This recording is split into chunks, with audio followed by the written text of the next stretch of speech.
Hi everyone, I've got a Skoda basically in for a service, Skoda Rapid in for a service. I've just done the service on this. Just going to show you how to reset the light. Before I do that, let me show you the procedure. Alright, here we go. That's the year model, 2015 to 2018. It tells me, I'll tell you how much oil to put in as well, 4.1 litres.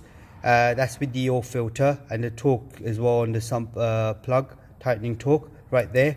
Now if I show you the procedure, go to service. Now all we need to do is here reset the service light. So this is 2016.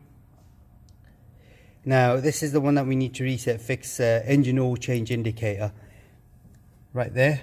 So make sure all the doors are closed, switch ignition off, press and hold button A, which is right in the middle of the console, and that's it. So I'm just going to show you how it's right now that we're in the car. I'm just going to show you what I mean by the service light. You'll see in the middle it says oil service now. So what I'll do, I'll switch the ignition off,